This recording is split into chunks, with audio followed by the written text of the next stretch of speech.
ओम शांति। 16 अप्रैल 2021 बाबा के महावाक्य। मीठे बच्चे, अल्फ और बे को याद करो तो रमणीक बन जाएंगे। बाप भी रमणीक है तो उनके बच्चे भी रमणीक होने चाहिए। प्रश्न: देवताओं के चित्रों की कशिश सभी को क्यों होती है? उनमें कौन सा विशेष गुण है? उत्तर: देवताएं बहुत रमणीक और पवित्र हैं। रमणीकता के कारण उनके चित्रों की भी कशिश होती है। देवताओं में पवित्रता का विशेष गुण है, जिस गुण के कारण ही अपवित्र मनुष्य झुकते रहते हैं। रमणीक वही बनते जिनमें सर्वदैवी गुण हैं, जो सदा खुश रहते हैं। ओम शांति। आत्माएं और परमात्मा का मेला कितना वंडरफुल है। ऐसे बेहद के बाप के तुम सब बच्चे हो तो बच्चे भी कितने रमणीक होने चाहिए। देवताएं भी रमणीक है ना, परंतु राजधानी है बहुत बड़ी। सब एक रस रमणीक हो नहीं सकते। फिर भी कोई कोई बच्चे बहुत रमणीक हैं जरूर। रमणीक कौन होते हैं? जो सदैव खुशी में रहते हैं, जिनमें दैवी गुण हैं। यह राधे कृष्ण आदि रमणीक है ना। उन्होंने बहुत बहुत कशिश है। कौन सी कशिश है? पवित्रता की। क्योंकि इन्हों की आत्मा भी पवित्र है तो शरीर भी पवित्र है। तो पवित्र आत्माएं अपवित्र को कशिश करती हैं, उन्हों के चरणों में गिरती हैं। कितनी उनमें ताकत है। भल सन्यासी हैं, परंतु वह देवताओं के आगे जरूर झुकते हैं। भल कोई बहुत घमंडी होते हैं, फिर भी देवताओं के आगे अथवा शिव के आगे झुकेंगे जरूर। देवियों के चित्रों के आगे भी झुकते हैं, क्योंकि बाप भी रमणीक है तो बाप के बनाए हुए देवी देवताएं भी रमणीक हैं। उनमें कशिश है पवित्रता की। वह कशिश उन्हों की अभी तक भी चल रही है। तो जितनी इनमें कशिश है, उतनी तुम्हारे में भी कशिश होनी चाहिए। जो समझते हैं हम यह लक्ष्मी नारायण बनेंगे। तुम्हारी इस समय की कशिश फिर अविनाशी हो जाती है, सबकी नहीं होती। नंबरवार तो है ना। भविष्य में जो ऊंच पद पाने वाले होंगे, उनमें यहाँ ही कशिश होगी, क्योंकि आत्मा पवित्र बन जाती है। तुम्हारे में जास्ती कशिश उनमें है जो खास याद की यात्रा में रहते हैं।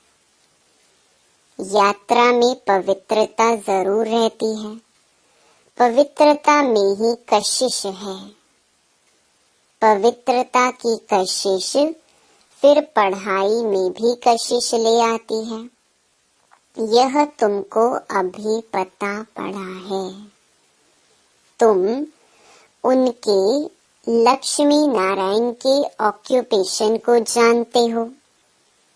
उन्होंने भी कितना बाप को याद किया होगा।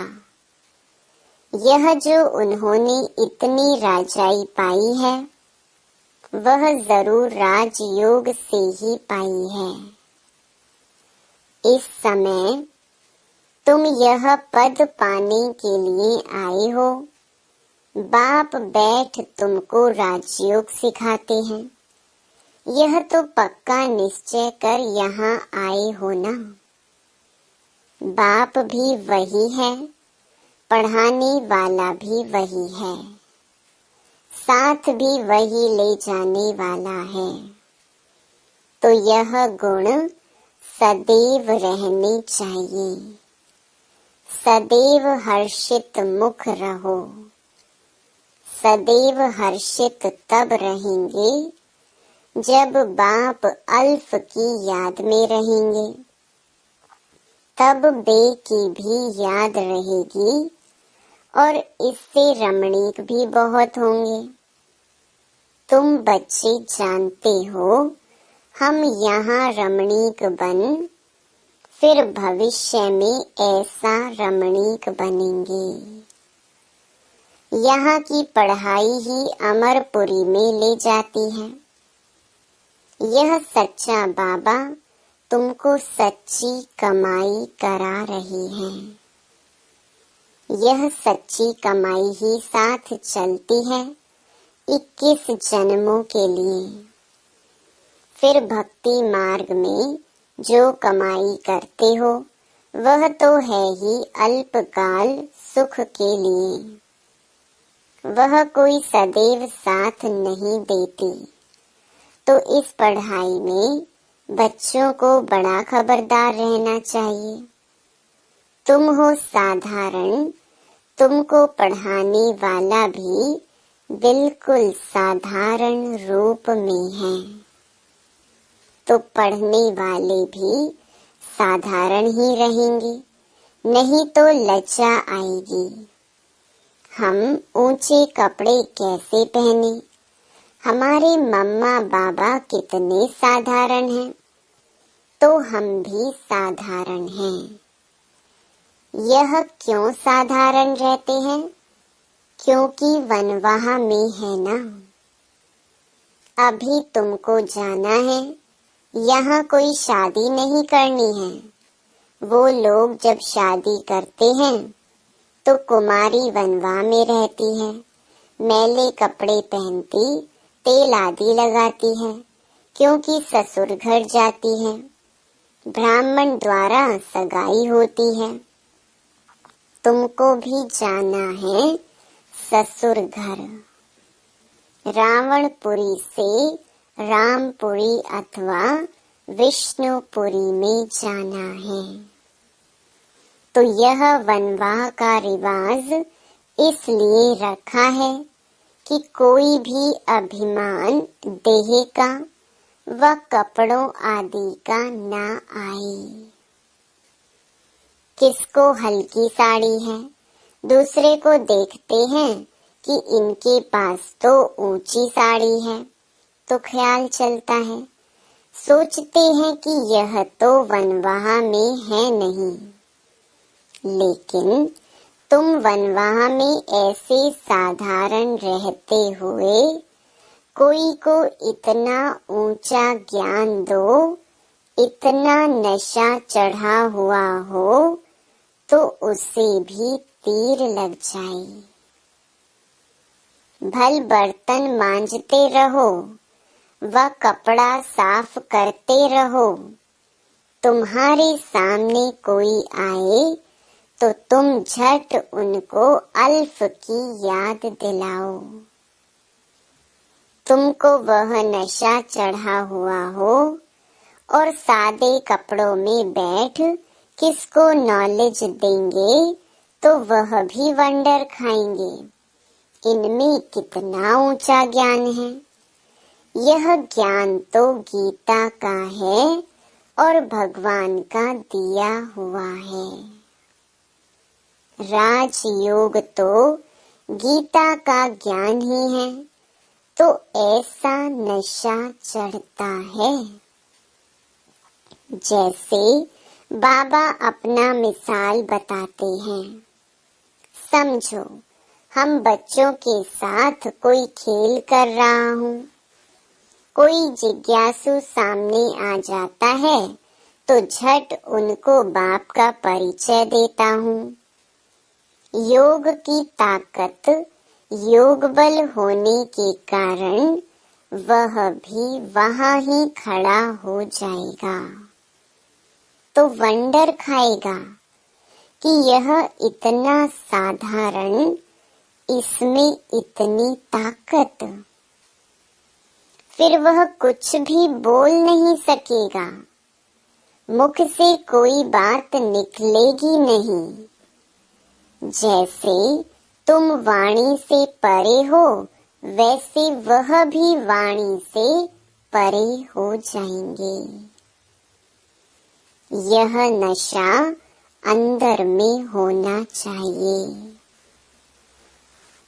कोई भी भाई अथवा बहन आए तो उनको एकदम खड़ा करके विश्व का मालिक बनाने की मत दे सकते हैं। अंदर में इतना नशा होना चाहिए। अपनी लगन में खड़ा हो जाना चाहिए।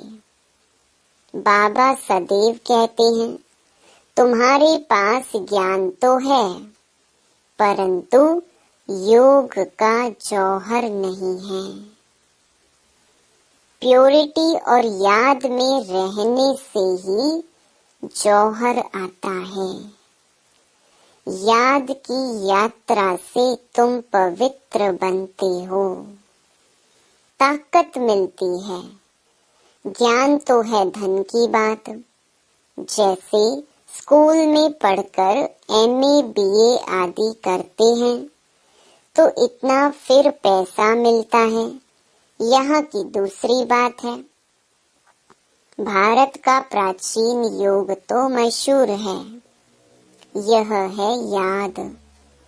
बाप सर्वशक्तिमान है, तो बच्चों को बाप से शक्ति मिलती है। बच्चों को अंदर में रहना चाहिए, हम आत्माएं बाबा की संतान हैं। परंतु बाबा जितने हम पवित्र नहीं हैं, अब बनना है। अभी है एम ऑब्जेक्ट। योग से ही तुम पवित्र बनते हो।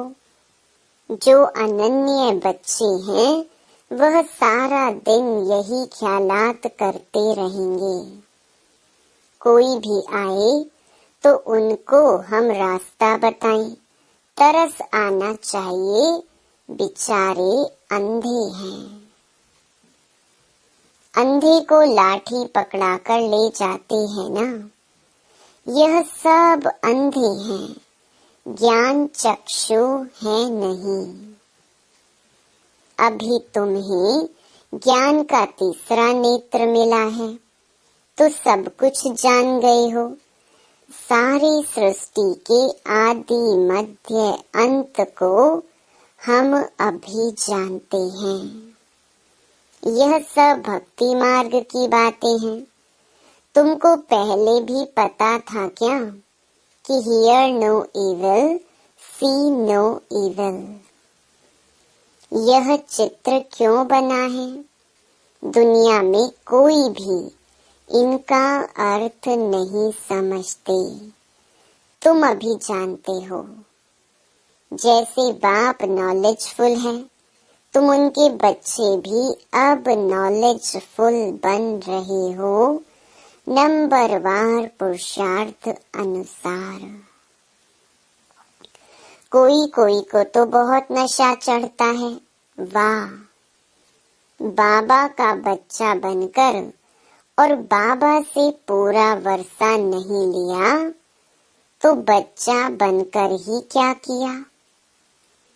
रोज रात को अपना पोता मेल देखना है। बाबा व्यापारी है ना। व्यापारियों को पोता मेल निकालना सहज होता है। गवर्नमेंट सर्वेंट को पोता मेल निकालना नहीं आता है, ना वह सौदागर होते हैं। व्यापारी लोग अच्छा समझेंगे। तुम व्यापारी हो। तुम अपने नफे नुकसान को समझते हो। रोज खाता देखो, मुरादी संभालो।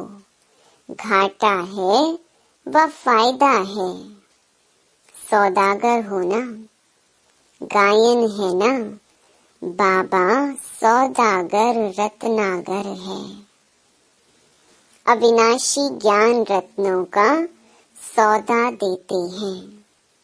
यह भी तुम जानते हो, नंबरवार पुरुषार्थ अनुसार। सब कोई शुरूढ़ बुद्धि नहीं है। एक कान से सुनते हैं, फिर दूसरे से निकल जाता है। झोली में छेद से निकल जाता है, झोली भरती नहीं है। बाप कहते हैं, धन दिए धन ना खुटे। अविनाशी ज्ञान रतन है ना। बाप है रूप वसंत। आत्मा तो है, उनमें ज्ञान है। तुम उनके बच्चे भी रूप वसंत हो। आत्मा में नॉलेज भरी जाती है, उनका रूप है। भल आत्मा छोटी है, रूप तो है ना। उनको जाना जाता है, परमात्मा को भी जाना जाता है। सोमनाथ की भक्ति करते हैं तो इतने छोटे स्टार की क्या पूजा करेंगे।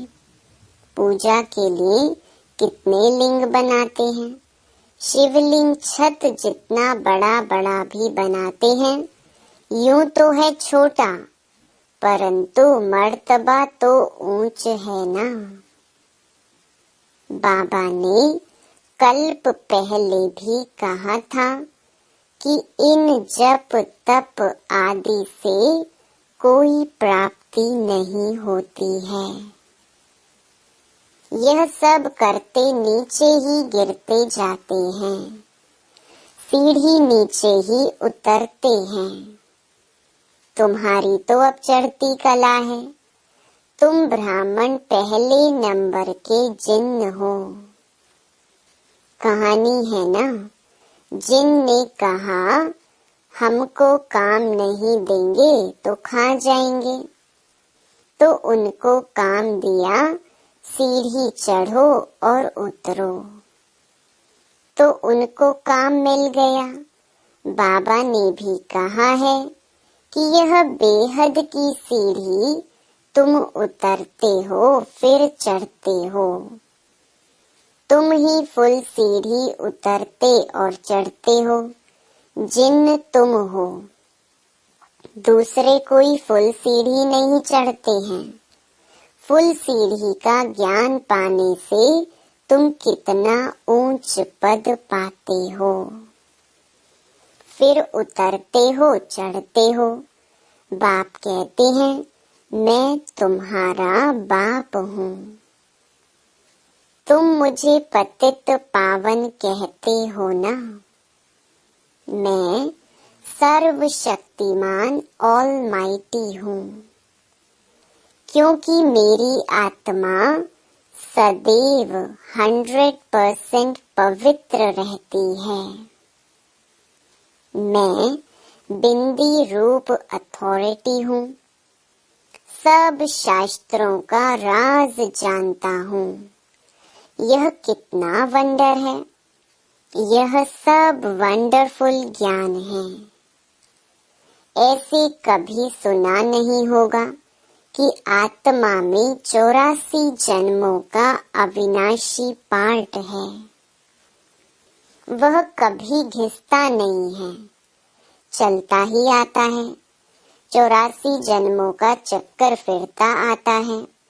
84 जन्मों का रिकॉर्ड भरा हुआ है। इतनी छोटी आत्मा में इतना ज्ञान है। बाबा में भी है तो तुम बच्चों में भी है। कितना पाठ बजाते हैं। यह पाठ कभी मिटने का नहीं है। आत्मा इन आँखों से देखने में नहीं आती है बिंदी। बाबा भी कहते हैं मैं ऐसा बिंदी हूँ। यह भी तुम बच्चे अब समझते हो। तुम हो बेहद के त्यागी और राज ऋषि। कितना नशा चढ़ना चाहिए। राज ऋषि बिल्कुल पवित्र रहते हैं। राज ऋषि होते हैं सूर्यवंशी, चंद्रवंशी, जो यहाँ राजाई प्राप्त करते हैं, जैसे अब तुम कर रहे हो। यह तो बच्चे समझते हैं कि हम जा रहे हैं, खिवैया के स्टीमर में बैठे हैं, और यह भी जानते हैं यह पुरुषोत्तम संगम युग है। जाना भी जरूर है। पुरानी दुनिया से नई दुनिया में वाया शांति धाम। यह सदैव बच्चों की बुद्धि में रहना चाहिए। जब हम सतयुग में थे तो कोई खंड नहीं था, हमारा ही राज्य था। अब फिर से योग बल से अपना राज्य ले रहे हैं, क्योंकि समझाया है योग बल से ही विश्व की राजाई पा सकते हैं। बाहुबल से कोई नहीं पा सकते। यह बेहद का ड्रामा है। खेल बना हुआ है। इस खेल की समझानी बाप ही देते हैं। शुरू से लेकर सारी दुनिया की हिस्ट्री, ज्योग्राफी सुनाते हैं। तुम सूक्ष्म वतन, मूल वतन के राज को भी अच्छी रीति जानते हो। स्थूल वतन में इनका राज्य था, अर्थात हमारा राज्य था। तुम कैसे सीढ़ी उतरते हो वह भी याद आ गया। सीढ़ी चढ़ना और उतरना, यह खेल बच्चों की बुद्धि में बैठ गया है। अब बुद्धि में है कि कैसे यह वर्ल्ड की हिस्ट्री, ज्योग्राफी रिपीट होती है। इसमें हमारा हीरो हीरोइन का पार्ट है। हम ही हार खाते हैं और फिर जीत पाते हैं। इसलिए नाम रखा है हीरो हीरोइन। अच्छा, मीठे मीठे सिकिलधे बच्चों प्रति माता पिता बाप दादा का याद, प्यार और गुड मॉर्निंग। रूहानी बाप की रूहानी बच्चों को नमस्ते। धारणा के लिए मुख्य सार। पहला, अभी हम वनवाह में हैं, इसीलिए बहुत बहुत साधारण रहना है। कोई भी अभिमान देह का व कपड़ों आदि का नहीं रखना है। कोई भी कर्म करते बाप की याद का नशा चढ़ा रहे। दूसरा, हम बेहद के त्यागी और राज ऋषि हैं। इसी नशे में रह पवित्र बनना है। ज्ञान धन से भरपूर बन दान करना है। सच्चा सच्चा सौदागर बन अपना पोता मेल रखना है। वरदान, याद की सर्च लाइट द्वारा वायुमंडल बनाने वाले विजयी रतन भव। सर्विसेबल आत्माओं के मस्तक पर विजय का तिलक लगा हुआ है ही, लेकिन जिस स्थान की सर्विस करनी है उस स्थान पर पहले से ही सर्च लाइट की रोशनी डालनी चाहिए। याद की सर्च लाइट से ऐसा वायुमंडल बन जाएगा जो अनेक आत्माएं सहज समीप आ जाएंगी। फिर कम समय में सफलता 1000 गुना होगी। इसके लिए दृढ़ संकल्प करो कि हम विजयी रतन हैं, तो हर कर्म में विजय समाई हुई है। स्लोगन: जो सेवा स्वयं को व दूसरे को डिस्टर्ब करे, वो सेवा नहीं बोझ है। ओम शांति।